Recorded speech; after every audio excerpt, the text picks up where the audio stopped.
Dr. Joshi is a distinguished fellow at the Observer Research Foundation known as ORF in New Delhi. He has been a journalist specialising on national and international politics and is a commentator and columnist on these issues. Dr. Joshi, welcome. Thank you. You recently wrote about Biden's China policy and direction it may take. What do we know about Joe Biden's attitude and likely approach to China? I think we know for certain that Biden's approach will be different. That's what we can say. In his campaign in May 2019, to start with, he refused to see China as a major adversary. And he said that the scare stories about China were not accurate. And in any case, he felt there were no competition for the US. But as the campaign developed, he started avoiding direct comment of that kind because he became aware that the notion of the China threat had taken root in important segments of the electorate. So Biden, of course, was influenced by the Obama administration experience of engagement with China and had to, sort of recant in his views as the campaign developed. And as I said, that in between, in the Obama period, he had actually gone to China, spent a long time, built up a relationship with Xi Jinping. And then later in the campaign, he actually called Xi a thug. Now, his policy is likely to be a mix of Trump's wariness of China, along with cautiousness in taking on China frontally. And then, of course, there is trade. The issue will complicate his approach. Remember, he was party to the Trans-Pacific Partnership, which Trump walked out of, and its members formed the Comprehensive and Progressive Agreement for Trans-Pacific Partnership. They would like the US back. But decoupling in high-tech areas will not change. So, there's a big mess there, that walking out of the Trans-Pacific Partnership, the decoupling, the tariffs. He'll have to untangle some of those issues. But one thing he'll be harsh on is human rights, especially developments in Xinjiang and Hong Kong. But at the same time, he's also aware, because he is going to be a globalist of the Obama style, of the liberal democratic globalist. So he's also aware he would need China's cooperation, on issues like climate change, a new global trading regime, dealing with pandemics, etc. So this is he would have to balance his policy, between these issues. What can we glean from Biden's close aides and foreign policy advisors? Well, Biden and Harris, they're inclined towards muscular liberalism. We can see continued pressure on China, as I said, on this, but he's unlikely to make the mistake of the Obama administration not taking a tough line to China. Now, the thing with the aides, is that people like Anthony Blinken, who's just been appointed to the State Department, he'll reflect Biden's views and vice versa. The interesting thing is that many of the aides who have been appointed actually served in the Obama administration at number 2, number 3 kind of positions. So in a sense, yes, they have a kind of a common worldview, but I think they're also acutely aware that they made mistakes. And I think the other day I read Blinken himself has said that we're not unaware of what's happened in the past 5 years. So the approach will be somewhat different. Now Blinken, of course, was advisor to Biden on foreign policy in the campaign. Blinken has described China as a competitor of the US, criticized the Trump administration policy on China for leaving out US allies. That's the Trans-Pacific Partnership issue. However, last September, he also said that decoupling with China was unrealistic. Now, he has realized, Biden has also relied on professionals like Avril Haines for the DNI. Now, she served as the CIA Deputy Director and Deputy National Security Advisor under Obama. Then his UN Ambassador, Linda Thomas Greenfield, is a 35-year-old veteran of the Foreign Service and headed the Africa Bureau during Obama period. And Jake Sullivan, his NSA, was head of the Department of State Policy Planning Department. And before that, he served as Biden's national security advisor when he was vice president. So all of them, I think, as I said, one thing common is many of them were with the Obama administration, are aware of the problems that occurred, have learned lessons, I think. And they are also, all of them do believe in coalition building and relying on allies. What are the most pressing issues in the US-China relationship? I think immediately it is this whole tariff mess. Virtually all Chinese exports are facing additional tariff. Many companies require a license to import US high-tech products. See, but there is also this whole issue of decoupling, meaning the mood in the United States, meaning the whole Trump success was on the basis, was on the belief that China had sucked away manufacturing from the US. And they had lost jobs or lost status, lost incomes because of China. So I think these are things which Biden will have to address immediately. But of course, along with all this, and they're pretty pressing issues, come things like Hong Kong, Taiwan, South China Sea. They're very compelling. I don't think it would be easy to ignore them. So these are the kind of broad issues that I can think of. Do you think China regards, now that it looks as if Joe Biden will become president, but you never can tell with the court systems in the US, do you think that they regard the US as being a little weaker or maybe less brasher? I think they are realists. Now, that publicly, I think one Chinese, I think academic has said that Biden will be weaker. The point is that if the Biden policy learns its lessons from the Obama period, it could be more systematic. It need not be shrill, but it could be more effective. Because the biggest weakness of the Trump period was that they simply ignored allies. Meaning, you look at Trump's policy in Japan, South Korea, or the Europeans. On the other hand, if you take the allies with you, you may not get dramatic or stark results, but you can apply pressure on China in a very systematic fashion and in a very determined fashion. So as I said, a lot of it may be optics, in the sense Biden may not appear as shrill and tough. And of course, Mike, don't forget that the same Trump who was tough and hard on China, this January signed a deal with China, the Phase 1 deal. Now, had that Phase 1 deal gone across, the US and China would have been even closer economically, because they said that they would increase the trade by $200 billion. So what I'm trying to say is that sometimes people tend to forget that the problem with Trump was erratic policy. So on one hand, he was applying pressure on China. So Trump himself, I think, was only bothered about the tariff issue. He was completely ignorant of how these things work, but it was that in his mind. He had picked it up from the electorate. He was only focused on that. But it's his advisors like Mike Pompeo and Mnuchin and Navarro and others who are the ones who have been sort of ideologically hostile to China and taken up several of the other issues. Trump himself was only concerned about tariffs.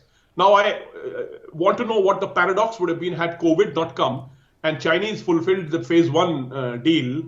The US and China trade would have increased many times. Interesting with COVID, just thinking this is a sidebar issue, sliding doors. If COVID hadn't have happened, who knows what the result would have been now. It would have been you can imagine another movie about COVID not happening. I mean, you wonder what the ending would have been like. I mean, there's so much unrest, but who knows? It's a great thought after a few red wines, I'm sure.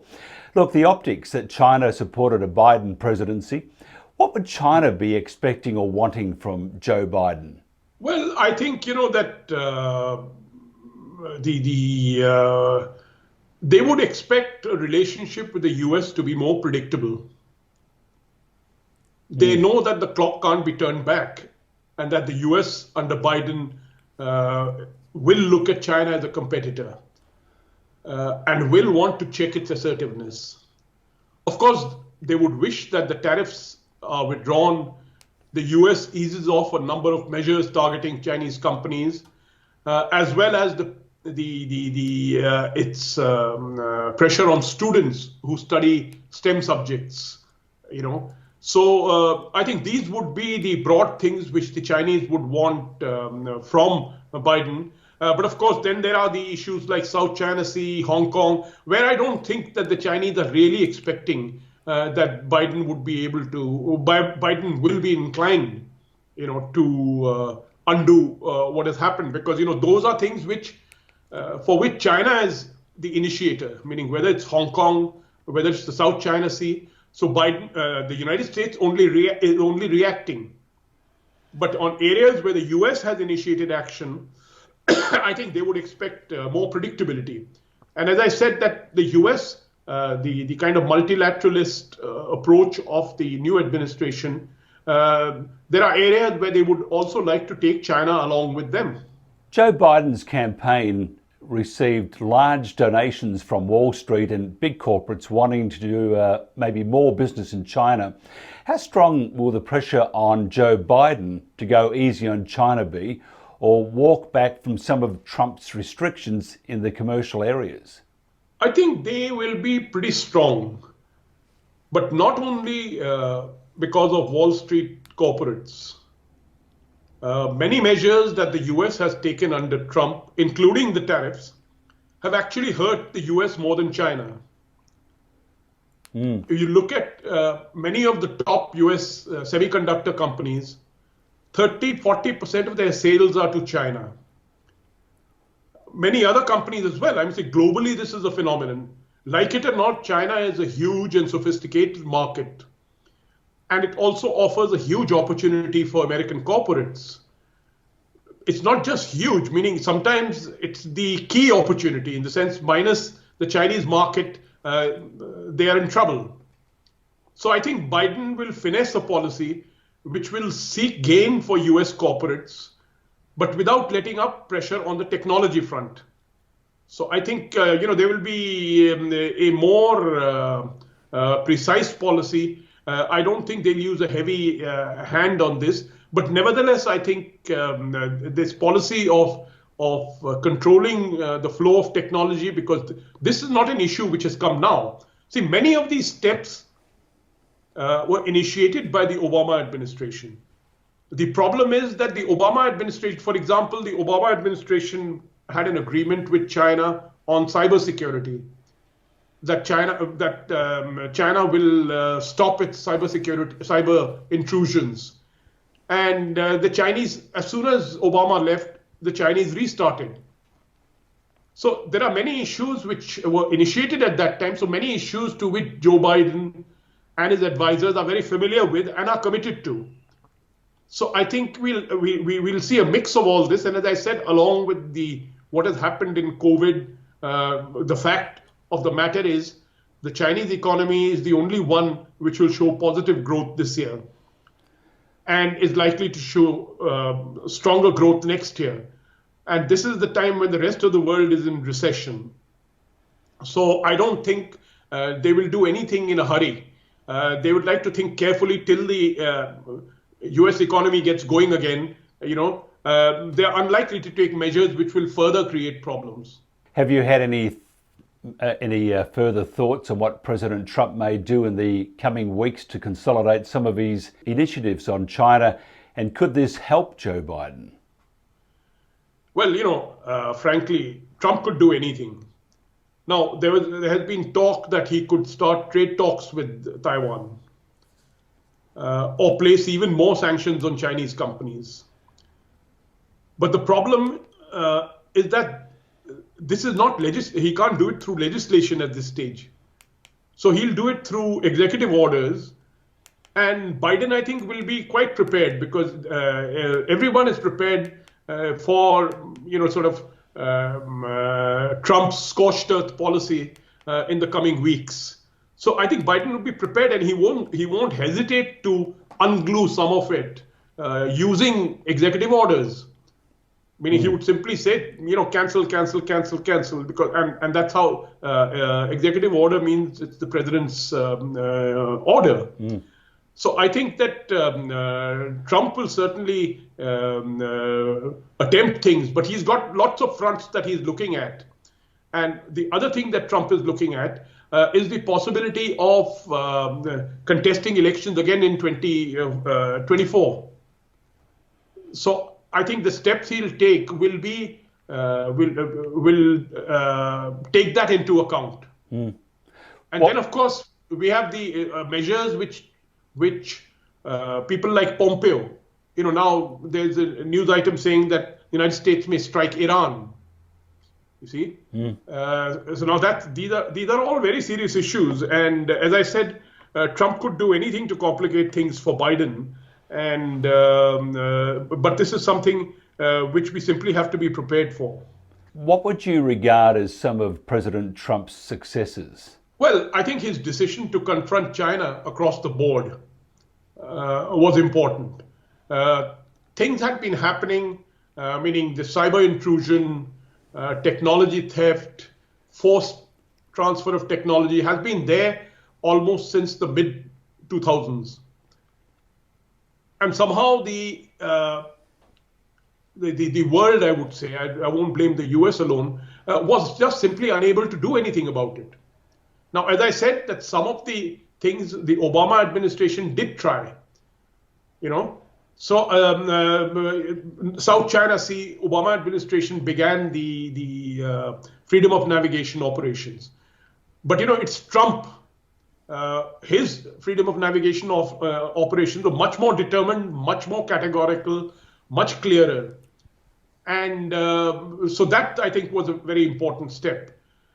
And then his national security strategy, which again was very un-Trump-like in the sense it was a very solid document, which came out in December 2017, which declared China and Russia to be strategic competitors. I think the national security strategy is something of the Trump administration is something which will continue to guide American policy for some time. So I think this was a success. Another success, I would say, from the Indian point of view, is that he maintained good ties with us.